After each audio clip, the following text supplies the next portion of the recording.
Good morning students. Bhagwati PG college online classes में आपका एक बार फिर से स्वागत है। सबसे पहले बेसिक फर्स्ट एड के स्टूडेंटों का मेरी तरफ से हैप्पी न्यू ईयर। ठीक है, आपका नव वर्ष मंगलमय हो तथा सुखपूर्वक हो। लास्ट टॉपिक में जो हमारा टॉपिक चल रहा था वह चल रहा था पॉलीसाइक्लोनिया। ठीक है, क्या पढ़ रहे थे? पॉलीसाइक्लोनिया पढ़ रहे थे, जिसके अंतर्गत हमने सेक्सुअल रिप्रोडक्शन प्रोसेस पढ़ी थी। आज हम उसी को आगे कंटिन्यू करते हुए क्या पढ़ने वाले हैं? पोस्ट फर्टिलाइजेशन केस, यानी निषेचन के पश्चात होने वाली घटनाएं या प्रक्रिया के निषेचन के पश्चात जब कार्पोमोनियम में ठीक है किसका निर्माण हो जाता है, जाइगोट का निर्माण हो जाता है, उसके पश्चात कार्पोमोनियम में क्या परिवर्तन होते हैं। तो जैसा कि हमने पढ़ा था कि पॉलीसाइक्लोनिया के लाइफ साइकिल में, ठीक है, पॉलीसाइक्लोनिया के लाइफ साइकिल में कितनी फेज बताई थी मैंने? 3 फेज बताई थी। ठीक है, कितनी? 3 फेजेज बताई थी, 3 अवस्थाएं बताई थी। कौन कौन सी?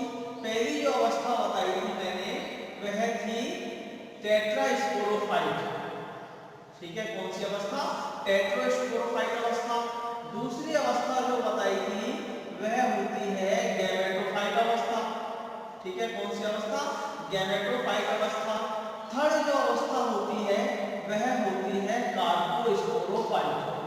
ठीक है, कौन सी अवस्था? कार्पोस्पोरोफाइट। ये 3 अवस्थाएं इसके जीवन चक्र में पाई जाती हैं।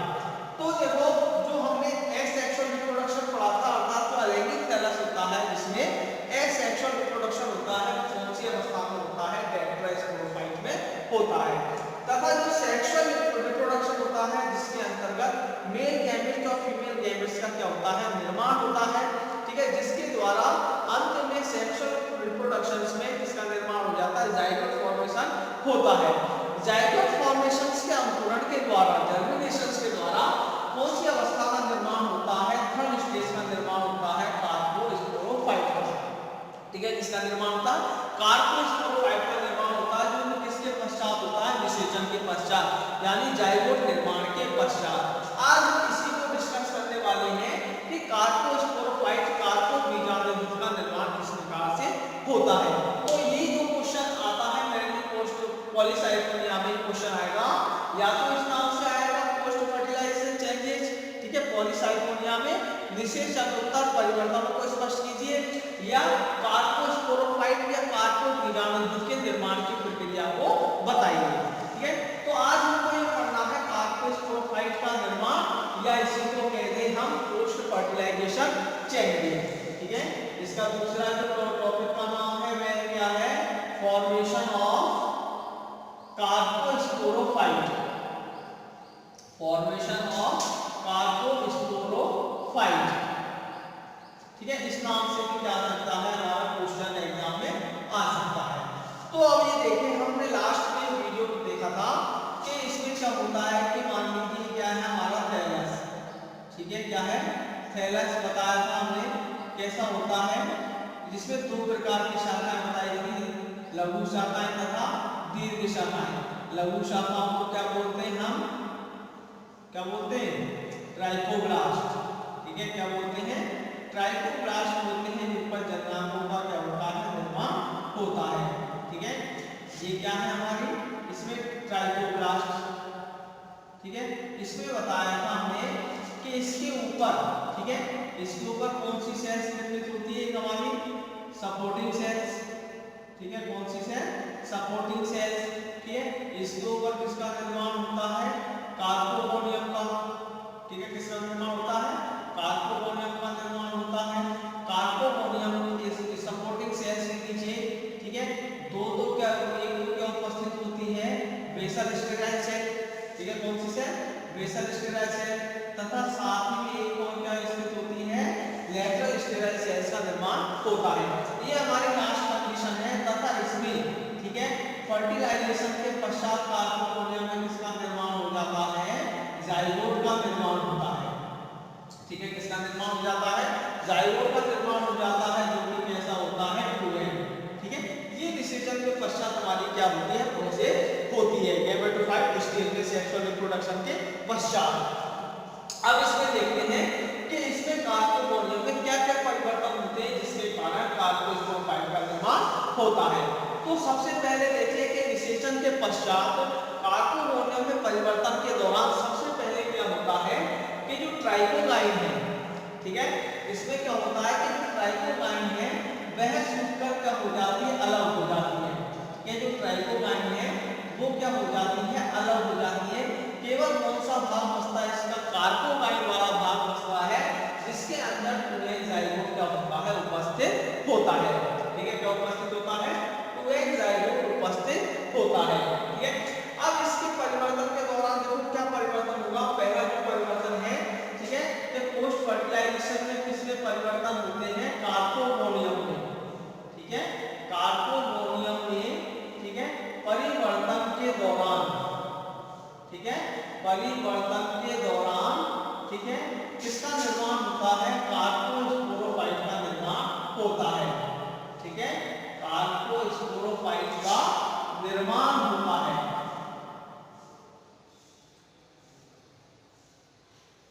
कार्पोस्पोरोफाइट का निर्माण होता है। ठीक है, नेक्स्ट प्रोसेस क्या होती है, अब देखो कि अब ये थैलस से यदि इसको हटा दिया जाए, ठीक है, थैलस से इसको हटा दिया जाए तो इसमें देखो क्या परिवर्तन होते हैं। इसके नीचे देखो कि ये दो स्टेराइल सेल्स का निर्माण हुआ था। ठीक है, इसमें ये वाली सेल जो है वो क्या कहलाती है, हमारी सपोर्टिंग सेल्स। ठीक है, क्या कहलाती है, सपोर्टिंग सेल्स। ठीक है, ये सेल जो है वो क्या कहलाएगी, lateral sterile cell, lateral sterile initial. ठीक है, तथा यह जो सेल है सपोर्टिंग सेल्स के नीचे की ओर, ये सेल्स क्या कहलाएगी, बेसल स्टेराइल इनिशियल। ठीक है, क्या कहलाती है, बेसल स्टेराइल इनिशियल कहलाती है। अब देखो इसमें क्या परिवर्तन होते हैं कि जो सपोर्टिंग सेल्स है, ठीक है, जिसको क्या बोलते हैं हम, आलंबक कोशिका। ठीक है, हिंदी में क्या बोलते हैं सपोर्टिंग सेल्स को हम, आलंबक कोशिका। ठीक है, कौन सी कोशिका कहते हैं, आलंबक कोशिका कहते हैं। इस आलंबक कोशिका में क्या होगा कि डिवीजन होता है। ठीक है, क्या होता है, डिवीजन होता है आलंबक कोशिका में। आलंबक कोशिका में समसूत्री विभाजन के द्वारा, ठीक है, इसके ऊपर की ओर एक और कोशिका का क्या होता है, निर्माण होता है। ठीक है, तो दूसरी प्रोसेस क्या है कि जो हमारी पॉलीसाइटोनिया में जो सपोर्टिंग सेल्स होती है, ठीक है, सपोर्टिंग सेल्स होती है, इसमें क्या होता है, माइटोसिस डिवीजन होता है। ठीक है, क्या होता है, माइटोसिस डिवीजन होता है, जिसके कारण एक और क्या होता है, न्यू सेल्स का निर्माण होता है। ठीक है, इस न्यू सेल्स को क्या बोलते हैं हम, ऑक्सिलरी सेल्स। ठीक है, क्या बोलते हैं इस सेल को, ऑक्सिलरी सेल कहते हैं। इसको क्या कहते हैं हम, सहायक कोशिका। ठीक है, क्या कहते हैं, सहायक कोशिका कहते हैं। ठीक है, अब ये क्या हो गई कि इसके ऊपर की ओर, ठीक है, सपोर्टिंग सेल्स के ऊपर की ओर किसका निर्माण हो जाता है, एक ऑक्सिलरी सेल्स का निर्माण हो जाता है। ठीक है, ये सेल्स में कैसी होगी, एन होगी। ठीक है, कैसी होती है, ये सभी सेल एन होती है। इस समय देखो कि ऑक्सिलरी सेल्स के निर्माण के पश्चात, ठीक है, ऑक्सिलरी सेल्स के निर्माण के पश्चात ये ऑक्सिलरी सेल्स कहां पर स्थित होती है, कार्पोफोनियम के नीचे। ठीक है, इस कार्पोफोनियम और ऑक्सिलरी सेल्स में क्या हो जाता है, एक नलीय संबंध स्थापित हो जाता है। ठीक है, ऑक्सिलरी सेल्स और कार्पोफोनियम में क्या होता है, एक नलीय संबंध स्थापित हो जाता है। ठीक है, थर्ड प्रोसेस क्या होगी कि जो कार्पोफोनियम, ठीक है, and auxiliary cell, auxiliary cell के मध्य एक नलीय संबंध स्थापित होता है। ठीक है, नलीय संबंध स्थापित होता है। ठीक है, किसका निर्माण हो जाता है, नलीय संबंध स्थापित हो जाता है। इस समय देखो कि नलीय संबंध स्थापित होने के पश्चात जो ट्यूब कनेक्शन होता है उसके निर्माण के पश्चात इस जाइगोट में क्या होगा, माइटोसिस। ठीक है, इसके पश्चात क्या होता है, जाइगोट में क्या होता है, जो 2n न्यूक्लियस है इसमें क्या होगा, माइटोसिस होगा। ठीक है, जिसके द्वारा कितने केंद्रक निर्मित हो जाते हैं, 2 डॉटर न्यूक्लियाई का निर्माण होता है। ठीक है, कितने न्यूक्लियाई का निर्माण होता है, 2 डॉटर न्यूक्लियाई का निर्माण होता है, जो कि कैसे होते हैं, 2n होते हैं। ठीक है, अब कार्बोनियम में 2 डॉटर न्यूक्लियाई निर्मित हो जाते हैं, 2 संतति केंद्रक निर्मित हो जाते हैं, जिसमें से एक संतति केंद्रक, अब यहाँ जाइगोट नहीं रह गया। ठीक है, अब ये जाइगोट के द्वारा इसमें कितने केंद्रक निर्मित हो गए, 2 केंद्रक निर्मित हो जाते हैं। ठीक है, 2 संतति केंद्रक निर्मित हो जाते हैं। एक संतति केंद्रक इस नलीय संबंध से होता हुआ, ठीक है, कौन सी सेल में प्रवेश कर जाता है, ऑक्सिलरी सेल में प्रवेश कर जाता है। इसमें प्रवेश कर जाता है, ऑक्सिलरी सेल में प्रवेश कर जाता है, तथा इसमें उपस्थित जो पहले एगोनिक केंद्रक होता है वो क्या हो जाता है, नष्ट हो जाता है। ठीक है, वो क्या हो जाता है, नष्ट हो जाता है। अब जब इसमें इसके दौरान, ठीक है, इसके दौरान क्या होता है कि जब ऑक्सिलरी सेल में 2n न्यूक्लियस प्रवेश कर जाता है, ठीक है, तो इस ऑक्सिलरी सेल्स से, ठीक है, अब यहाँ पर ऑक्सिलरी सेल्स है, ठीक है, वो कैसी हो गई हमारी 2n द्विगुणित हो जाती है। कैसी हो गई, क्योंकि 2n न्यूक्लियस आ गया, इसमें एक डॉटर न्यूक्लियस आ गया 2n जाइगोट के द्वारा, कार्बोनियम के द्वारा, तो इसके द्वारा, ठीक है, जब संतति केंद्रक इसमें प्रवेश कर जाता है, तो इसके प्रवेश के पश्चात जो ऑक्सिलरी सेल है इससे क्या होता है, एक उभार घोषित होता है। ठीक है, एक क्या होता है, आउटग्रोथ उत्पन्न होता है। ठीक है, क्या उत्पन्न होता है, ऑक्सिलरी सेल से क्या उत्पन्न होता है, आउटग्रोथ फॉर्मेशन होती है। ठीक है, अराइज द आउटग्रोथ। ठीक है, एक आउटग्रोथ का क्या होता है, विकास होता है। ये जो आउटग्रोथ निर्मित हुई है, ठीक है, इस आउटग्रोथ को क्या कहते हैं हम, गॉनिमोब्लास्ट इनिशियल। ठीक है, क्या कहते हैं इस आउटग्रोथ को, गॉनिमोब्लास्ट इनिशियल के नाम से जाना जाता है। किसके नाम से जाना जाता है, गॉनिमोब्लास्ट इनिशियल्स के नाम से जाना जाता है। इस गॉनिमोब्लास्ट इनिशियल्स के आधार पर किसका निर्माण हो जाता है, एक कण का निर्माण हो जाता है, जिससे यह कोशिका जो गॉनिमोब्लास्ट है, ठीक है, ये भी कैसी होगी 2n। ठीक है, ये कैसी होगी कोशिका, ये कोशिका भी क्या हो जाती है, 2n हो जाती है। ठीक है, एक गॉनिमोब्लास्ट सेल्स का क्या हो जाता है, निर्माण हो जाता है। इस गॉनिमोब्लास्ट में क्या होंगे, रेगुलर डिवीजन। ठीक है, क्या होते हैं, इस गॉनिमोब्लास्ट डिवीजन में रेगुलर डिवीजन होते हैं, जिसके द्वारा, ठीक है, रेगुलर डिवीजन के द्वारा अनेक कोशिकीय तंतु, एक कोशिकीय तंतु का क्या हो जाता है, निर्माण हो जाएगा। ठीक है, 4 से 5 कोशिकीय तंतु का क्या हो जाता है, निर्माण हो जाता है। ये जो कोशिकीय तंतु निर्मित हुआ है, ठीक है, ये जो कोशिकीय तंतु क्या होता है, निर्मित होता है। ठीक है, इस कोशिकीय तंतु को क्या कहते हैं हम, ठीक है, ये जो कोशिकीय तंतु निर्मित हुआ है गॉनिमोब्लास्ट इनिशियल से, इस कोशिकीय तंतु को क्या कहते हैं हम, गॉनिमोब्लास्ट फिलामेंट। ठीक है, क्या कहेंगे, गॉनिमोब्लास्ट फिलामेंट कहते हैं। ठीक है, ये कौन सी कोशिका है हमारी, गॉनिमोब्लास्ट इनिशियल, गॉनिमोब्लास्ट इनिशियल, तथा इस गॉनिमोब्लास्ट इनिशियल में रेगुलर डिवीजन के द्वारा किसका निर्माण हो जाता है, 4 से 5 कोशिकीय तंतु का निर्माण होता है। इस तंतु को क्या कहते हैं, गॉनिमोब्लास्ट फिलामेंट कहते हैं। ठीक है, इस गॉनिमोब्लास्ट फिलामेंट की जो शीर्ष कोशिका होती है, ठीक है, गॉनिमोब्लास्ट फिलामेंट की जो शीर्ष कोशिका होती है, यह शीर्ष कोशिका किसके रूप में कार्य करती है, कार्पोस्पोरेंजियम। ठीक है, किसके रूप में कार्य करती है, कार्पोस्पोरेंजियम के रूप में कार्य करती है। ठीक है, गॉनिमोब्लास्ट फिलामेंट की जो शीर्ष कोशिका है वो किसके रूप में कार्य करेगी, कार्पोस्पोरेंजियम के रूप में कार्य करेगी। अंत में जाकर ये कार्पोस्पोरेंजियम फूटकर कैसी हो जाती है, गोलाकार में मोटी हो जाती है। हो जाती है, गोलाकार में मोटी हो जाती है, तथा इसका कार्पोस्पोरेंजियम का जो प्रोटोप्लास्ट है, ठीक है, कार्पोस्पोरेंजियम का जो प्रोटोप्लास्ट है, वह प्रोटोप्लास्ट इसमें कन्वर्ट हो जाता ठीक है, इसमें कन्वर्ट हो जाता है, कार्बोस्पोर में कन्वर्ट हो जाता है, जो कि कैसा होता है 2s होता है। इस प्रकार से कार्बोनियम के द्वारा एक कार्बोस्पोर एंजाइम का निर्माण होता है, उसके अंदर कार्बोस्पोर कार्बोबीजाणु का निर्माण होता है। तो देखिए गोनिमोब्लास्ट इनिशियल में रेगुलर डिवीजन के द्वारा किसका निर्माण होता है, गोनिमोब्लास्ट फिलामेंट का निर्माण होता है। ठीक है, किसका निर्माण होगा, गोनिमोब्लास्ट फिलामेंट का निर्माण होता है। इसकी जो शीर्ष कोशिका होती है, ठीक है, इसकी गोनिमोब्लास्ट फिलामेंट की जो शीर्ष कोशिका होती है, उस शीर्ष कोशिका को क्या कहते हैं हम, कार्पोस्पोरेंजियम। ठीक है, क्या कहते हैं, कार्पोस्पोरेंजियम कहते हैं।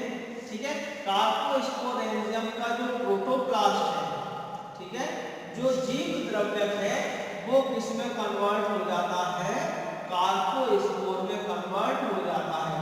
ठीक है, कार्पोस्पोर में कन्वर्ट हो जाता है। कार्पोस्पोर में क्या होता है, जर्मिनेशन होता है। ठीक है, क्या होता है, कार्पोस्पोर में जर्मिनेशन होता है, और जर्मिनेशन के द्वारा क्या बन जाता है, न्यू टेट्रास्पोरोफाइट। ठीक है, इसका निर्माण होता है, न्यू टेट्रास्पोरोफाइट का क्या होता है, निर्माण हो जाता है। इस प्रकार से देखो यहाँ पर कार्बोबीजाणु धानी के द्वारा कार्बोबीजाणु बनते हैं, जिसमें अंकुरण के द्वारा किसका विकास हो जाता है, कार्बोबीजाणु टेट्रास्पोरोफाइट का निर्माण हो जाता है। अब देखो यहाँ पर अभी कहीं पर भी कार्बोस्पोरोफाइट का नाम नहीं आया है। ठीक है, अब देखो जब कार्बोस्पोरोफाइट बनता है, जब पोस्ट फर्टिलाइजेशन चेंजेस हो रहे हैं, ठीक है, उस समय क्या क्या परिवर्तन होते हैं, देखो कि जो यहाँ पर अन्य संरचनाएं हैं, सहायक संरचनाएं, ठीक है, अन्य सहायक संरचनाएं हैं, जैसे कि देखो कि इसके चारों ओर जो अन्य कोशिका पार्श्व शाखाएं या मुख्य तना होता है, यह जब इस कार्बोस्पोरोफाइट का निर्माण हो रहा है कार्बोस्पोरेंजियम के, तो इसके चारों ओर किसका निर्माण होता है, एक आवरण का निर्माण होता है। ठीक है, कार्बोनियम के चारों ओर किसका निर्माण होता है, एक आवरण का निर्माण होता है। ठीक है, इस आवरण के को क्या कहते हैं हम, पेरिकार्प। ठीक है, इस आवरण को क्या कहते हैं हम, पेरिकार्प कहते हैं। ठीक है, फलभित्ति कहते हैं। अब यहाँ पर देखो कि जब कार्बोस्पोर का निर्माण हो जाता है, ये पूरा का जो प्रक्रिया है वो कहाँ पर हो रही है, पेरिकार्प के अंदर हो रही है। तो इस समय देखो एक तो हमारी दोनों स्टेराइल सेल्स, ठीक है, दोनों स्टेराइल इनिशियल सेल, ठीक है, और फिर क्या, पेरिकार्प, ठीक है, कार्बोगोनियम, ठीक है, ये सभी आपस में मिलकर, ठीक है, ये सभी आपस में मिलकर क्या बनाती है, एक अनियमित आकार की संरचना बनाती है। इस अनियमित आकार की संरचना को क्या कहते हैं हम, प्लेसेंटल सेल। ठीक है, क्या कहते हैं इस आकार की संरचना को, प्लेसेंटल सेल कहते हैं। अब यहाँ पर प्लेसेंटल सेल प्लस कार्बोस्पोरेंजियम जो नई विकसित हुई है, कार्बोस्पोरेंजियम प्लस गोनिमोब्लास्ट फिलामेंट। ठीक है, गोनिमोब्लास्ट फिलामेंट, ये सभी सहायक संरचनाएं मिलाकर एक संयुक्त फलन पिंड का निर्माण होता है। उस संयुक्त फलन पिंड को ही क्या कहते हैं, हम कार्बोस्पोरोफाइट कहते हैं। ठीक है, इस संयुक्त फलन पिंड को ही क्या कहते हैं, कार्बोस्पोरोफाइट कहते हैं। तो ये पूरी जो प्रोसेस है इसके अंदर हो रही है, कार्बोस्पोरोफाइट के अंदर हो रही है। ठीक है, तो इस प्रकार से इसमें क्या होते हैं, पोस्ट फर्टिलाइजेशन चेंजेस होते हैं। ठीक है, दोबारा से सुन लें कि कार्बोस्पोरोफाइट का निर्माण कैसे होता है या पोस्ट फर्टिलाइजेशन चेंजेस कैसे होते हैं। तो सबसे पहले देखिए कार्बोनियम में जाइगोट उपस्थित होता है। ठीक है, इसके नीचे सपोर्टिंग सेल दे देती है और इसके नीचे की ओर तथा पार्श्व में दो स्टेराइल सेल्स उपस्थित होती हैं। सपोर्टिंग सेल्स में डिवीजन के द्वारा इसके ऊपर की ओर एक और सेल्स का निर्माण होता है। इस सेल को क्या कहते हैं, ऑक्सिलरी सेल कहते हैं। ठीक है, ऑक्सिलरी सेल कार्बोनियम के मध्य एक नलीय संबंध स्थापित होता है।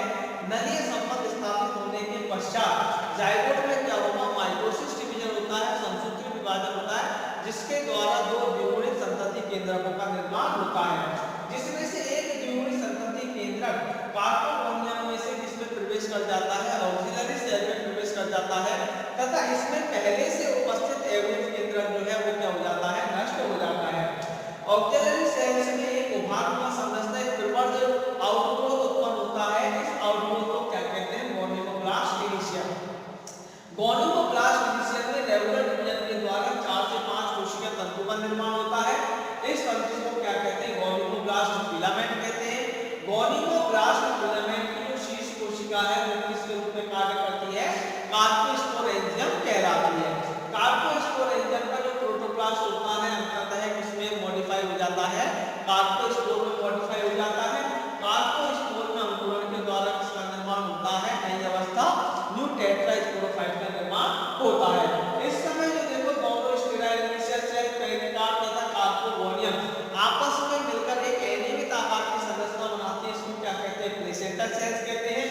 प्लेसेंटल सेल्स कार्पोस्पोरेंजियम और गोनिमोब्लास्ट एक संयुक्त फलन पिंड का निर्माण करते हैं। संयुक्त फलन पिंड को ही क्या कहते हैं, कार्पोस्पोरोफाइट कहते हैं। ठीक है, तो इस प्रकार से पॉलीसाइटोनिया में पोस्ट फर्टिलाइजेशन चेंजेस होते हैं या ये कहते हैं कार्पोस्पोरोफाइट का क्या होता है, निर्माण होता है।